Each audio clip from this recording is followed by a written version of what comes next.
Zapata se detuvo a 5 metros de Hawkins. La distancia perfecta para un duelo. Ahora entiendo por qué solo peleas contra viejitos desarmados. Te da miedo enfrentarte a un hombre de verdad. Bienvenidos a Sombreros y Fusiles. Esta es la historia de cuando un cazarrecompensas texano llegó al corazón de México pensando que su fama de tirador le abriría todas las puertas.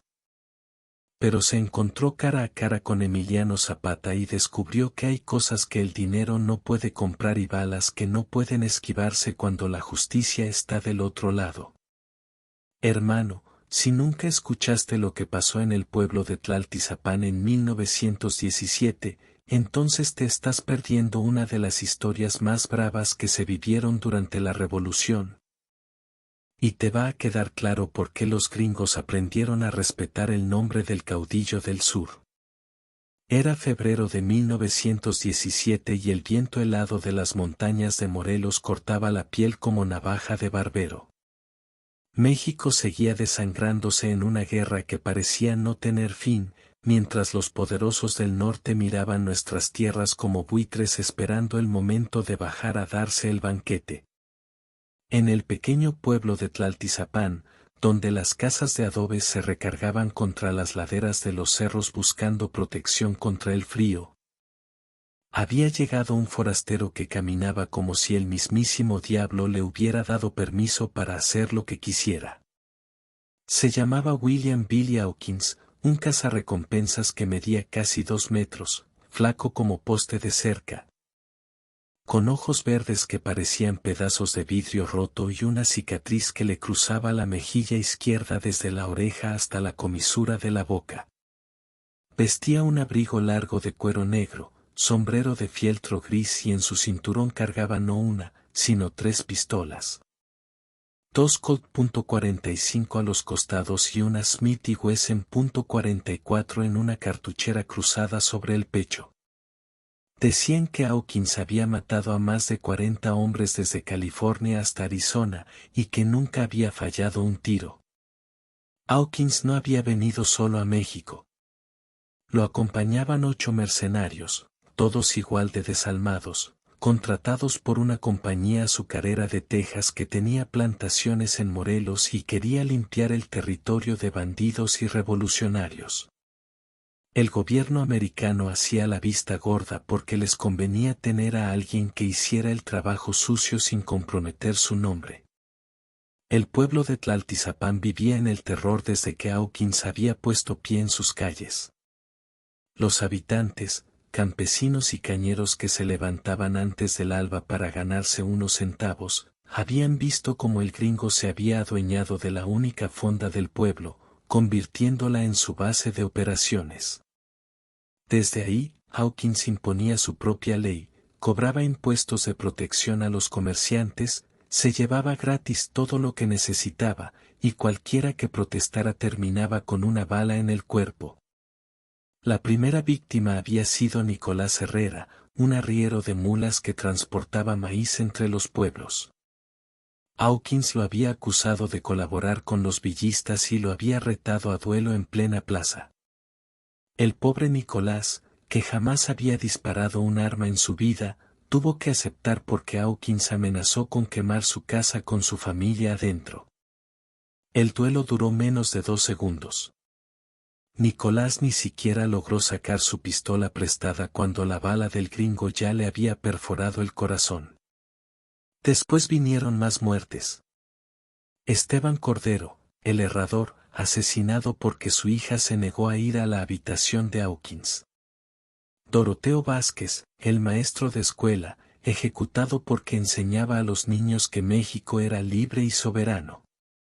Cada muerte era un mensaje. En Tlaltizapán mandaba Billy Hawkins, y quien no le gustara eso podía probarse contra él. Pero el destino, ese hijo de la chingada que siempre anda repartiendo cartas marcadas, tenía otros planes. Un comerciante que venía de Cuautla trajo noticias que corrieron por el pueblo como pólvora prendida. Emiliano Zapata andaba cerca, a menos de 2 días de camino, con una columna de sus guerrilleros más experimentados. Emiliano Zapata, en ese momento de su vida, era un hombre de 38 años en la plenitud de su fuerza. No tan alto como otros caudillos, pero con una presencia que hacía que hasta sus enemigos sintieran respeto. Su bigote espeso enmarcaba una sonrisa que podía ser paternal con los suyos y terrible con quienes se lo merecían. Llevaba puesto su clásico traje de charro negro con botonadura de plata, sombrero de ala ancha adornado con toquilla, y en su cintura cargaba su inseparable Colt .45 que había bautizado como Tierra Libre. Cuando Zapata llegó a las afueras de Tlaltizapán, no entró directamente al pueblo. Era demasiado astuto para eso. Se quedó acampado en un cerro cercano y envió a algunos de sus hombres disfrazados de cañeros para que investigaran la situación.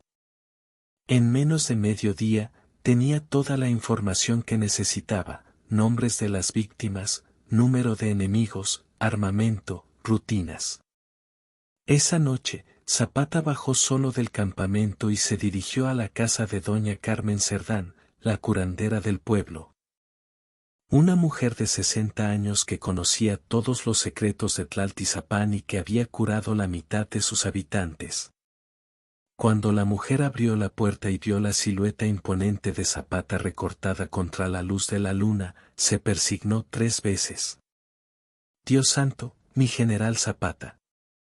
Bendito sea el cielo que lo trajo hasta acá. La mujer lo hizo pasar y le sirvió un plato de frijoles con chile que Zapata aceptó con gusto, porque sabía que la mejor información se conseguía compartiendo la mesa con la gente del pueblo. Cuénteme todo, doña Carmen, le dijo Zapata mientras comía.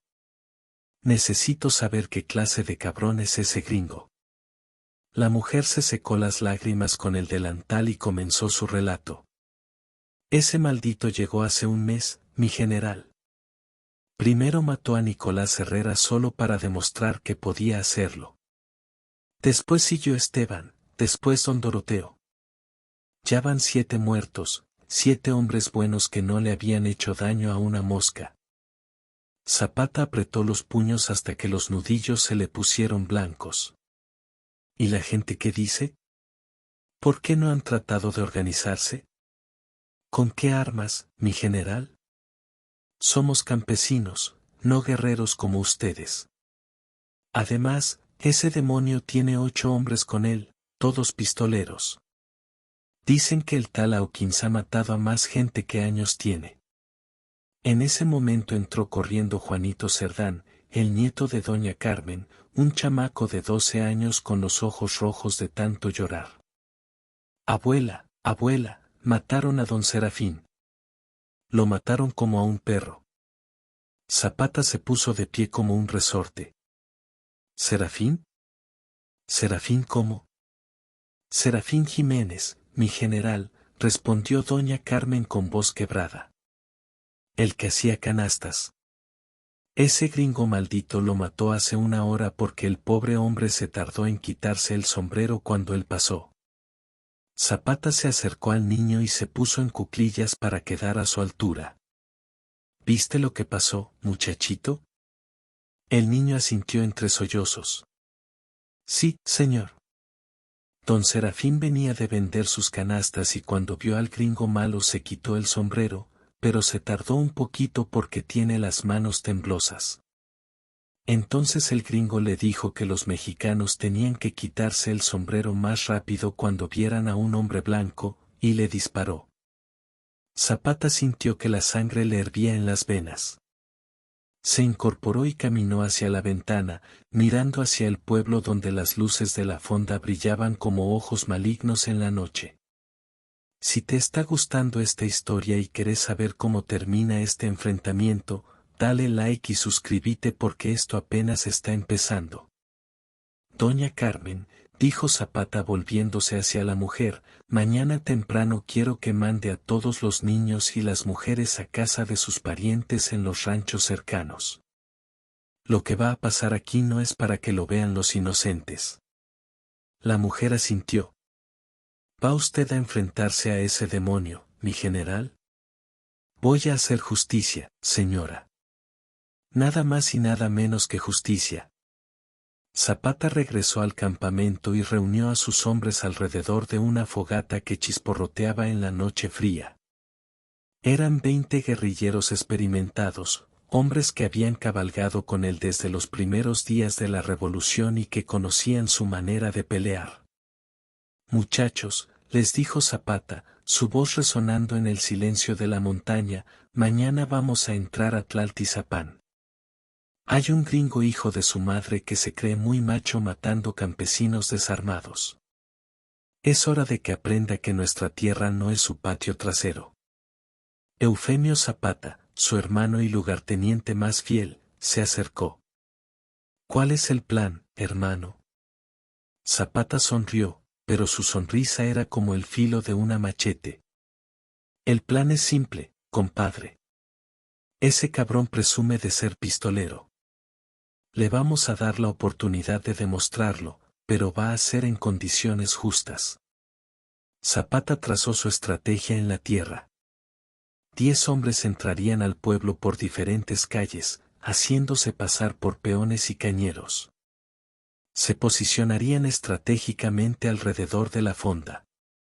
Los otros 10 se quedarían en las afueras, listos para intervenir si los mercenarios de Hawkins intentaban escapar. ¿Y tú qué vas a hacer, hermano?, preguntó otro de los guerrilleros. Yo voy a caminar derecho hasta esa fonda y voy a retar a ese gringo a un duelo. Hombre a hombre, pistola contra pistola. Si es tan chingón como dice, no debería tener problema en aceptar. Al amanecer, Zapata se preparó para lo que sabía podría ser su último día. Se bañó en un arroyo cercano, se afeitó cuidadosamente y se puso su mejor traje de charro. Revisó su Colt .45 bala por bala, limpiando cada una como si fuera una joya.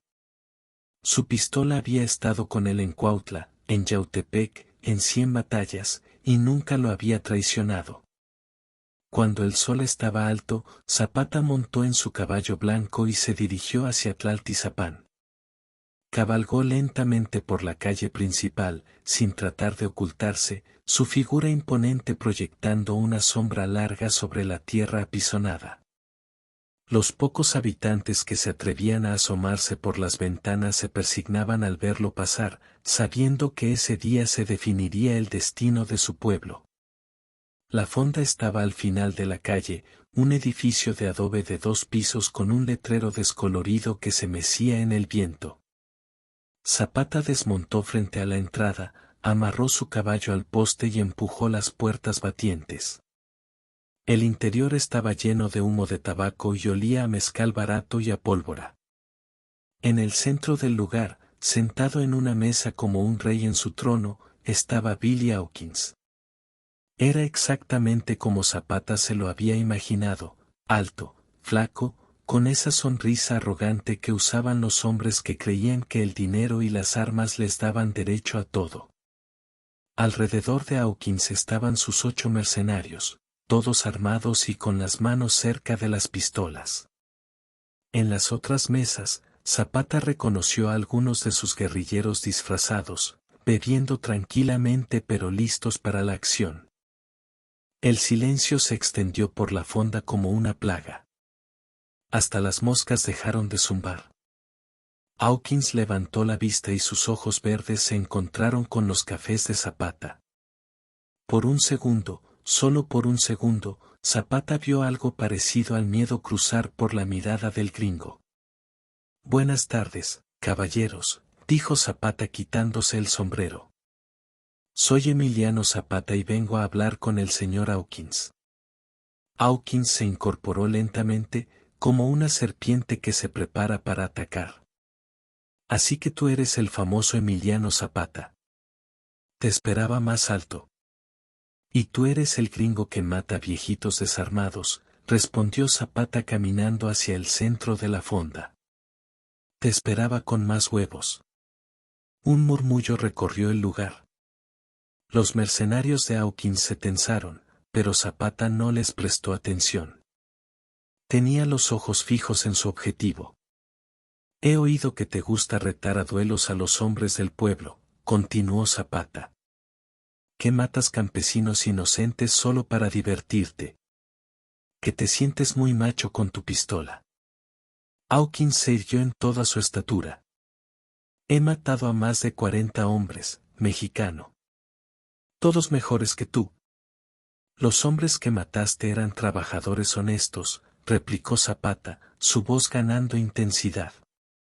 Nicolás Herrera, arriero de mulas. Esteban Cordero, herrador de caballos. Doroteo Vázquez, maestro de escuela. Serafín Jiménez, artesano de canastas. Ese es tu gran récord, cabrón. Matar gente indefensa. Hawkins se puso rojo de furia. Cállate, Crise.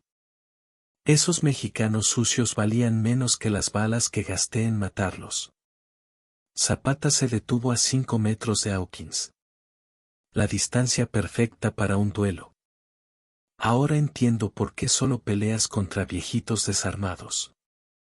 Te da miedo enfrentarte a un hombre de verdad. ¿Miedo? Yo no le tengo miedo a ningún bandido mexicano, gritó Hawkins. Te voy a enseñar cómo se trata a los perros como tú. Perfecto, dijo Zapata con calma mortal. Duelo a muerte. Aquí mismo. Ahora mismo. Hawkins miró a sus hombres, buscando seguridad en sus números. Está bien, mexicano, pero cuando te mate, mis muchachos van a acabar con tu gente. Si me matas, respondió Zapata, mis hombres se irán sin molestar a nadie. Pero si yo te mato, tus mercenarios se largan de México para siempre. ¿Tus hombres? Hawkins miró alrededor. No veo a nadie contigo. Zapata sonrió y chifló suavemente. Al instante, sus guerrilleros disfrazados se pusieron de pie y apuntaron sus armas hacia los mercenarios de Hawkins. Al mismo tiempo, por las ventanas y la puerta trasera aparecieron los cañones de más rifles.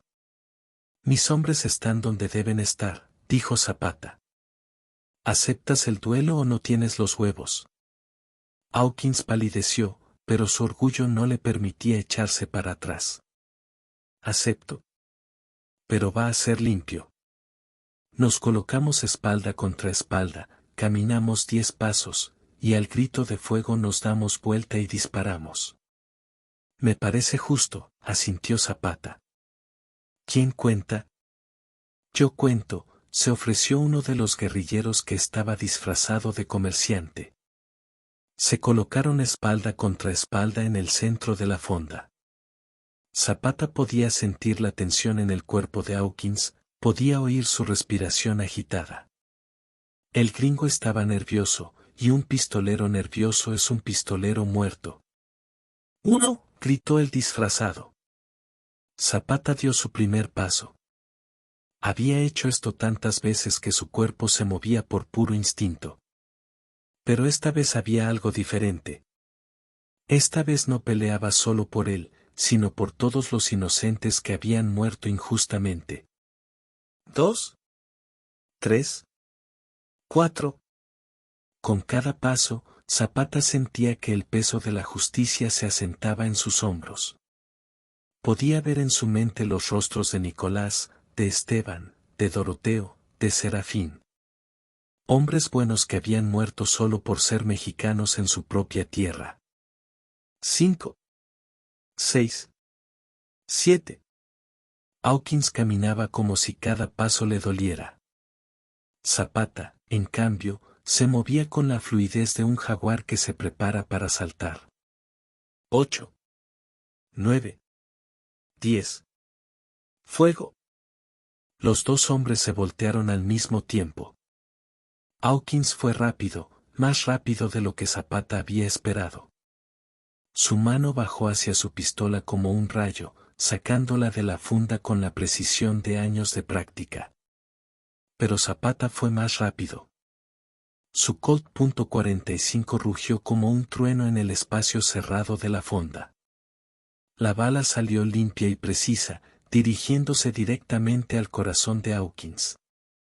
Al mismo tiempo, el cazarrecompensas logró disparar, pero el impacto de la bala de Zapata hizo que su tiro se desviara, pasando a centímetros de la oreja del revolucionario.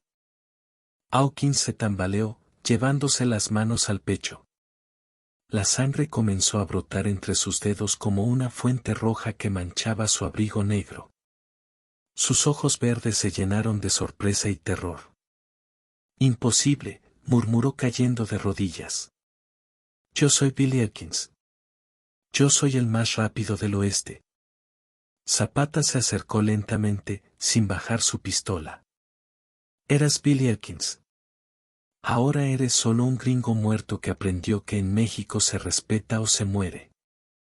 Hawkins trató de levantar su arma para un último disparo, pero ya no tenía fuerzas. Se desplomó hacia adelante, y sus ojos se apagaron como velas en el viento. El silencio reinó en la fonda por unos segundos que parecieron eternos. Después, Zapata se dirigió a los mercenarios sobrevivientes, que estaban rodeados por los guerrilleros con las manos en alto. «Ustedes tienen dos opciones», les dijo con voz firme. «Pueden morir aquí junto a su jefe, o pueden largarse de México y no regresar jamás. ¿Qué eligen?». El que parecía ser el segundo al mando, un hombre de barba roja que temblaba como hoja en el viento, se adelantó. «Nos vamos, señor Zapata. Nos vamos y no regresamos nunca». «Sabia decisión», asintió Zapata. «Tienen hasta que se ponga el sol para desaparecer de territorio mexicano. Si los vuelvo a ver por aquí, no habrá conversación». Los mercenarios recogieron sus cosas y salieron de la fonda como alma que lleva el diablo. En menos de una hora, una polvareda en el horizonte fue lo único que quedó de ellos. Zapata organizó el funeral de las víctimas de Hawkins. Todo el pueblo asistió, y él mismo cargó el ataúd de Serafín Jiménez, el último hombre asesinado. Durante el sepelio, Zapata habló con palabras sencillas pero profundas sobre la dignidad de los trabajadores y sobre por qué era importante que México fuera respetado por propios y extraños. Esa noche, antes de partir, Zapata distribuyó entre las familias de las víctimas el dinero que Hawkins había robado al pueblo. También dejó fondos para reconstruir la escuela y para que Doña Esperanza pudiera seguir siendo la partera sin cobrar a las familias pobres. Al amanecer del día siguiente, Zapata y sus hombres se prepararon para continuar su camino. Había otros pueblos que liberar, otras injusticias que corregir. Mientras montaba en su caballo blanco, Zapata miró una última vez hacia Tlaltizapán, donde la gente salía de sus casas sin miedo por primera vez en semanas. Un niño, el mismo Pedrito que había llorado por don Serafín, se acercó corriendo y le extendió una canasta pequeña hecha con las últimas palmas que había trenzado el artesano asesinado. «Para que se acuerde de nosotros, mi general», le dijo el chamaco con una sonrisa. Zapata tomó la canasta y la colocó cuidadosamente en su alforja. «Nunca me voy a olvidar de ustedes, muchachito. Y ustedes nunca se olviden de que México es de los mexicanos, y que nadie, pero nadie, tiene derecho a venir a nuestra tierra a faltarnos al respeto». Mientras cabalgaba hacia el horizonte, con el viento del desierto despeinándole el bigote, Zapata sabía que habría más Billy Hawkins en el futuro, más gringos que creyeran que podían humillar a los mexicanos sin consecuencias. Pero también sabía que mientras él viviera, México tendría quien defendiera su honor y su dignidad. La historia de lo que pasó en Tlaltizapán corrió como pólvora por todo el país. Se contaba en las cantinas, en los mercados, en los campamentos revolucionarios. Cada vez que alguien la narraba, la historia se hacía un poco más grande, un poco más épica, porque así son las leyendas, crecen con cada boca que las cuenta y con cada corazón que las necesita. Y así fue como un cazarrecompensas texano que creía que su fama y sus pistolas lo harían invencible en tierra mexicana, aprendió de la manera más dura que hay cosas que no se pueden comprar con dinero ni conquistar con plomo. El honor, la dignidad y la justicia de un pueblo que no se deja pisotear por nadie. Si llegaste hasta acá y querés seguir conociendo las historias más bravas de nuestra historia, suscríbete a Sombreros y Fusiles porque cada semana te traemos las aventuras que de verdad valen la pena.